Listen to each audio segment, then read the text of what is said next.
You know, the housing market is hot, hot, hot in most of Canada right now. And if you're in the market to sell, you probably know a freshly renovated kitchen can be the clincher.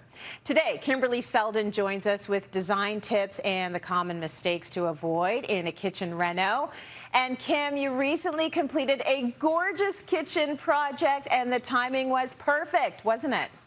Oh my gosh, yes. Was there ever a year we spent more time in the kitchen? So my clients were so happy this was done in 2019.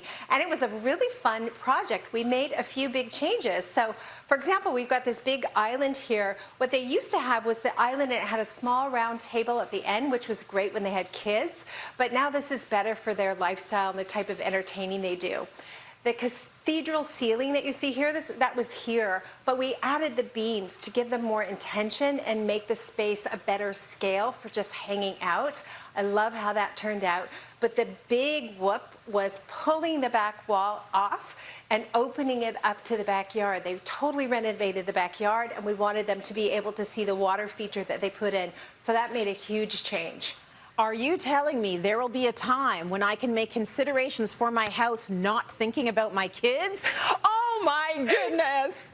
Like, it is a beautiful, beautiful kitchen. I need to ask you about those light fixtures, my friends. Like, how do you decide if you should go for small, nondescript glass pendants or like big, beautiful fashion statements like those? That is such a good question because the truth is when homeowners are doing work on their own, the biggest mistake they often make is just going too small on all kinds of choices like light fixtures, area carpets, artwork, etc.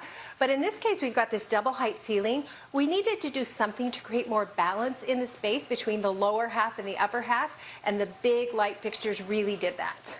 Yeah, the bigger the better, I think. It has impact. Right? Yeah, it has impact, and I think that for lighting, for art, for your sofa, like, go with something grand that can actually fill in the space. A lot of us are a little bit afraid of going too big, though.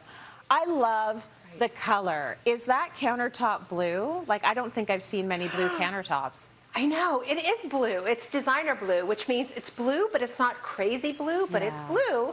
And we loved it so much. We took it up the wall, so it was a seamless backsplash. But then to create some more interest, we added the herringbone that you see above, transitioning. And then we wanted to continue with the blue theme because it really works here. So we've got blue in the draperies. I've got a little bit of a black accent there because I love to have a bit of black in a space, and blue and black look really good together. We've got navy blue bar stools, which I just love. So, you know, like, it's a subtle difference, but they're not black and they're not gray, so that's wonderful. And then over here we've got this sitting area. We've got a black and white sofa, and again some more blue and black accents, and even the painting above in blue and black. You don't have to match paintings, but I think that works really well here with the library light above.